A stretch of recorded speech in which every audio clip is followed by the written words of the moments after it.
Hop là. Ciao Loic, siamo qui per registrare in italiano questo video che hai fatto tu sulla storia dell'elettrocultura francese.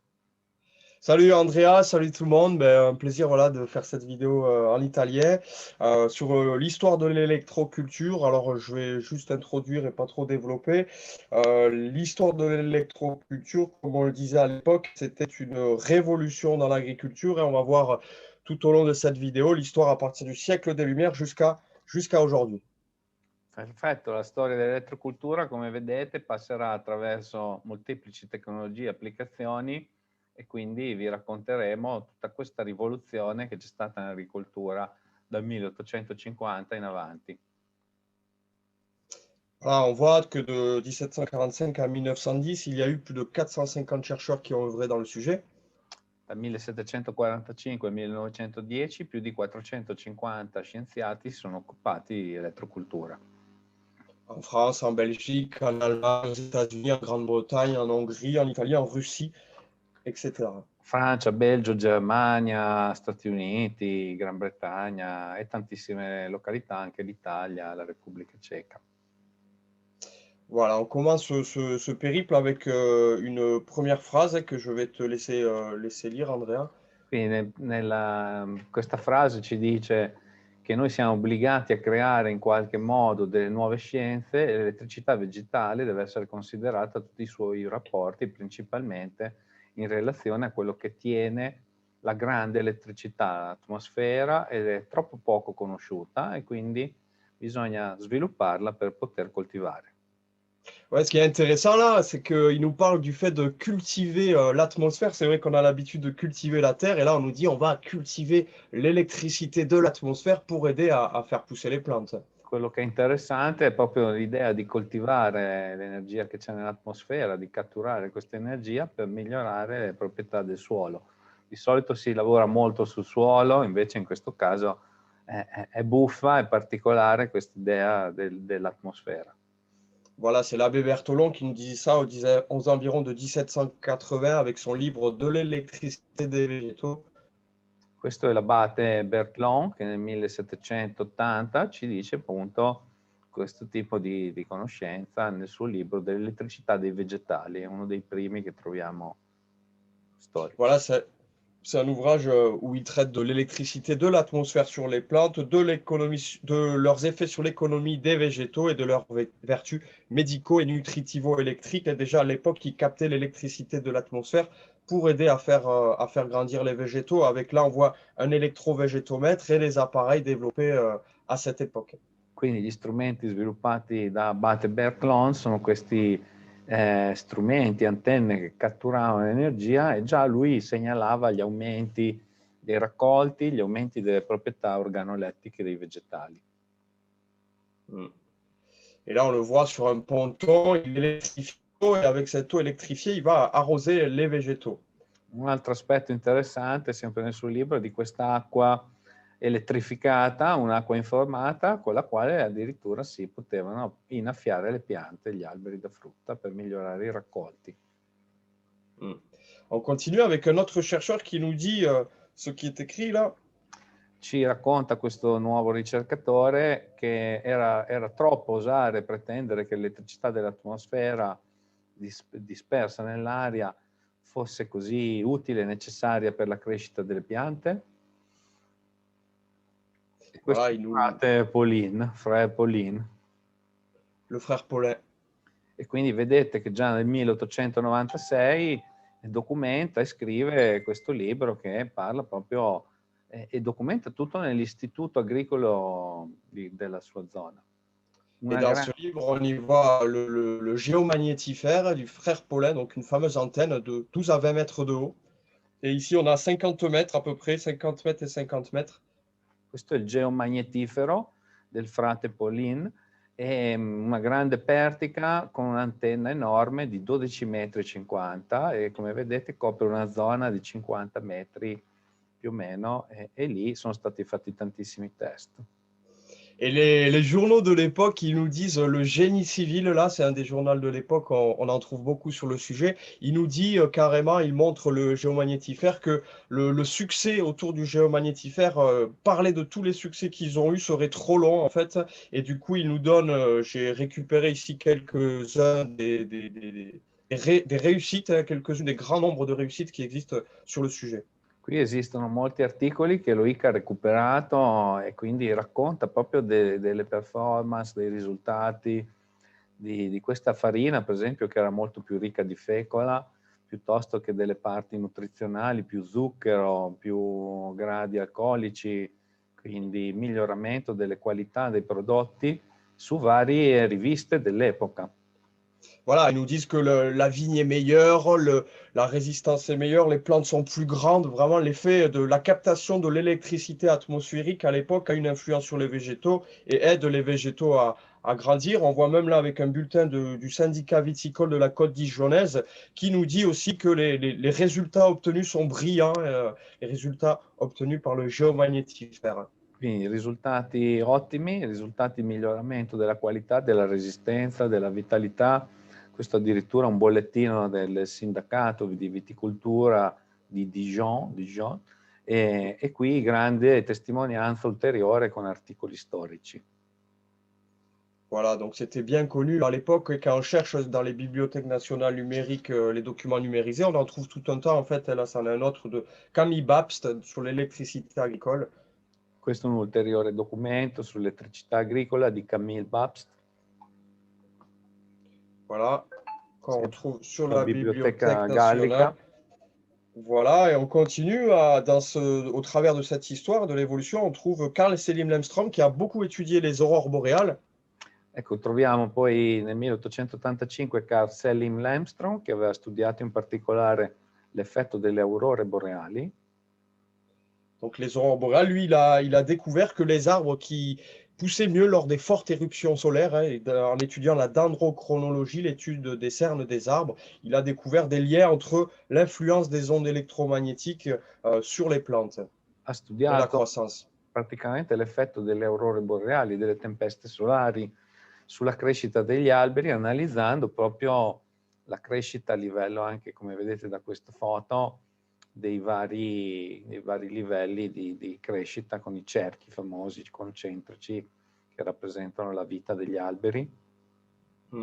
Voilà, il voyait vraiment ces forces offertes par la nature à l'humanité. Et lui, il est revenu après dans son laboratoire. Là, on voit un document de la Société d'horticulture et d'arboriculture de la Haute-Vienne de 1903 qui nous parle de ses retours d'expérience, hein, où Carl Selim Lemstrom, il a fait de l'électroculture active et passive. Et avec ces systèmes, il réussissait aussi à augmenter la croissance des végétaux. Là, on nous dit 107% de plus pour les betteraves et 76% pour les pommes de terre, par exemple. Ecco, poi lui ha costruito dei dispositivi che ha sperimentato e trovate nei libri proprio di orticoltura creato con energia elettrica, dove ha dimostrato la crescita fino al 107% delle barbabietole e del 70% per le patate. Poi è tutto documentato con dei bancali comparativi con e senza elettrocultura. È molto interessante questo libro di Selim Lemstrom. Carl Selim Lemstrom. On continue avec un autre personnage. Cette fois-ci, c'est le colonel Fernand Bastille. Toujours, il y a des documents qui peuvent être récupérés, qui sont des documents d'époque et qui sont réédités, en fait. Et là, on voit avec son jardin Bertholon, où on va le voir, il y a tout un tas d'expériences. Le colonel Bastille s'était passionné pour l'électroculture et il a fait tout un tas d'expériences sur plusieurs années. Il avait du recul et il démontre aussi à l'époque, on va le voir, l'influence positive de l'électroculture sur la croissance et le développement des végétaux.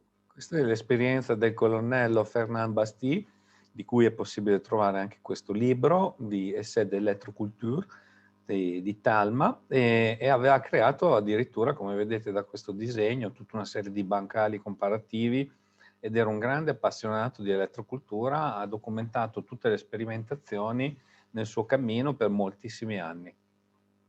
Ouais, voilà, il était colonel, je crois, du 135e régiment d'infanterie à Angers. Et là, on voit des différents systèmes qu'il a utilisés. Vous voyez, là, j'ai mis, il captait l'électricité atmosphérique avec différents systèmes. Quindi usavamo dei sistemi differenti per catturare l'elettricità atmosferica e ha fatto tantissime prove nei suoi giardini comparativi. Voilà, et qu'est-ce qu'on y voit? On voit aussi des photos d'époque de son jardin qu'il avait fait parce qu'il avait exposé en 1910 au concours floral d'Antibes. On voit ici, là, on a différentes antennes et une autre photo où on voit encore des antennes et on finira là par des retours d'expérience avec des résultats positifs, on va le voir, qui ont été archivés à l'époque. Questi sono tutti documenti storici con tanti tipi di antenne diverse che lui ha utilizzato per fare proprio dei test comparativi all'interno delle parcelle e quindi è tutto molto documentato simpaticamente da queste foto e anche nei suoi libri. Voilà, là on voit l'antenne, une des antennes qui est utilisée, toujours avec des systèmes métalliques qui sont dans l'air et qu'on retrouve dans le sol. Abbiamo Et anche les questi résultats, che pardon. portavano degli ottimi risultati di crescita. Pardon, Loïc, tu peux aller. C'est moi, pardon.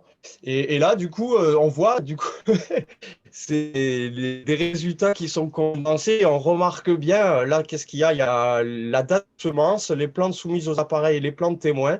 Il a regardé sur les effets sur la germination et les effets sur le développement. Et on voit sur toutes les plantes, hormis là pour la moutarde qui germe un peu plus tard, mais sinon, toutes les plantes, qu'est-ce qui se passe avec l'électroculture? Elles germent plus vite. Et en plus, elles sont plus grandes. On regarde par rapport aux témoins, les plantes à chaque fois sont plus grandes. Ça va jusqu'au double de croissance. Abbiamo quindi la possibilità di vedere nelle tabelle comparative che c'è tutta una germinazione anticipata e poi c'è anche proprio un discorso di crescita molto più vitale, molto più ampia e di frutti più grandi con i risultati indicati proprio da lui nelle varie tipologie di piante e bancali comparativi. Mm. Voilà, et ça sur plusieurs plantes. On continue avec un autre chercheur, Justin-Étienne Christoflo, qui, il faut le savoir, même l'Allemagne, elle lui a proposé 12 millions de francs pour racheter un de ses brevets, mais en vain, lui, il voulait pas, il faisait pas ça pour l'argent. Vraiment, c'est un chercheur internationalement reconnu qui travaillait à développer l'électroculture en son temps pour le bien de tous. Ora parliamo di Justin Etienne Christoflo, al quale furono offerti 12 milioni di franchi, siamo negli anni 20, per comprare i brevetti che ha creato, ma lui non faceva queste cose per motivi economici, era appassionato, innamorato della natura e non vendette mai le proprie conoscenze, i propri brevetti che poi furono distribuiti in tutto il mondo. Voilà. Là, on le voit avec un de ses livres, Augmentation des récoltes et sauvetage des arbres malades par l'électroculture.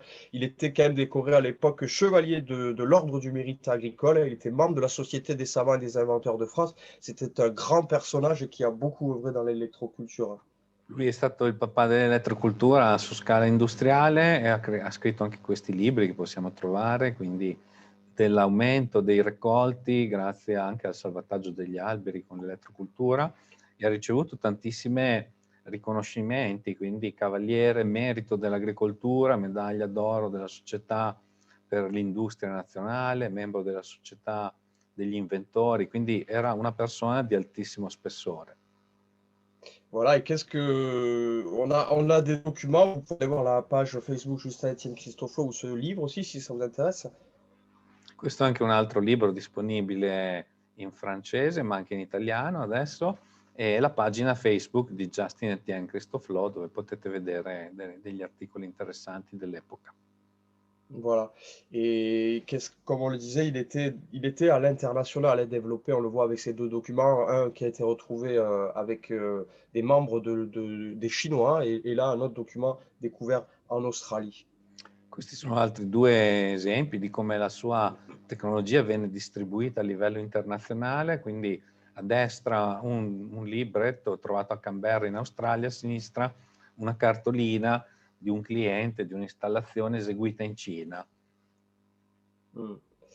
On le voit là avec. On retrouve en fait plein de documents hein, quand on cherche. On voit des brevets d'époque avec un de ces appareils que tu connais bien, Andrea, qui était enterré dans le sol qu'on voit ici. Questo è uno dei suoi prodotti, uno dei suoi brevetti, degli ultimi che troviamo e che abbiamo visto a casa di Yannick, quindi è possibile poi trovare anche tutti questi brevetti su internet se li cercate per vedere tutto il lavoro che ha fatto negli anni dal 1920 al 1938. Oui, c'est vrai que même lire ces anciens brevets apprend beaucoup sur les techniques pour montrer voilà, que effectivement ces résultats étaient exceptionnels aussi. On retrouve des documents là d'un huissier qui reconnaît officiellement la taille de ces poireaux hors normes à l'époque. Qua potete vedere, oltre alle fotografie, degli ulteriori documenti di testimonianza che sono quasi sempre registrati da dei notai, da degli atti notarili, in cui si vedono dei risultati incredibili. Questi sono dei porri giganteschi che anche noi oggi riusciamo a riprodurre in elettrocultura. Voilà tout ça avec un de ces appareils qu'on retrouve ici, que je te laisse décrire. Questo è uno dei suoi apparati principali, l'antenna parafulmine, che noi la chiamiamo semplicemente, ed è uno degli elementi più importanti che abbiamo riprodotto anche assieme a Yannick, e tra di noi siamo in grado di costruire queste antenne e, captando l'energia, attivare i sistemi di elettrocultura nei nostri giardini, foreste, orti o frutteti, vigneti. Ouais, voilà, les systèmes se sont de plus en plus développés et c'est vrai que Justin-Étienne Christoflo, il a atteint un des apogées à l'époque de l'électroculture. On nous dit dans les journaux, c'est une révolution dans l'agriculture avec les récoltes qui sont triplées. On supprime le fumier, les engrais. L'appareil, une fois posé, il va fonctionner de manière durable, vu qu'il utilise des énergies qui sont partout autour de nous. Et on voit que les nombreuses attestations officielles des résultats obtenus dans plus de 13 départements et avec des stations agronomiques parlent de ces résultats exceptionnels à l'époque. Quindi parliamo proprio di rivoluzione nell'agricoltura con queste tecniche. Questo è un documento sempre degli anni '20, dove sono indicate tutta una serie di testimonianze su 13 distretti francesi, in cui è possibile non solo aumentare i raccolti, migliorare la qualità, ma ridurre e azzerare tutti quelli che sono i trattamenti di protezione, trattamenti di fertilizzazione. Voilà, et donc ils testaient ces systèmes sur des vignes aussi, ou sur des arbres, ils traitaient des arbres, des cultures, ou des vignes, comme on le voit ici. Come potete vedere, quindi descriveva anche proprio le applicazioni nei vigneti o le applicazioni dei singoli alberi. Voilà. Et il nous dit, à l'époque, j'ai récupéré ça dans un de ses livres, la fameuse phrase ici sur le souffrage des vignes. E questa è una delle frasi che abbiamo trovato nei suoi documenti, quindi dice: all'interno dei primi 3 anni tutto quello che è legato ai trattamenti diminuisce drasticamente, poi si arriva dopo il quinto anno a non utilizzare più nulla. Voilà. Et une meilleure résistance aux gels. Quindi anche una migliore resistenza della pianta alle gelate, alla siccità e a tutte le condizioni atmosferiche. Voilà, mais malheureusement, pétrochimique à l'époque, l'électroculture, on utilise des ondes électromagnétiques, des champs magnétiques qui sont gratuits, naturels, intarissables, et forcément, ça plaisait pas à tout le monde. Qui comunque l'elettrocultura che si stava diffondendo in maniera molto rapida con tutti questi risultati non era gradita da tutti, quindi ci sono comunque anche degli articoli di contestazione.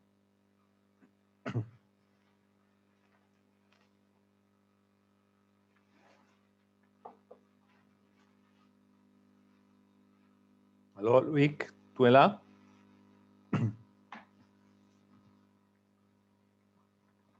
Facciamo una pausa.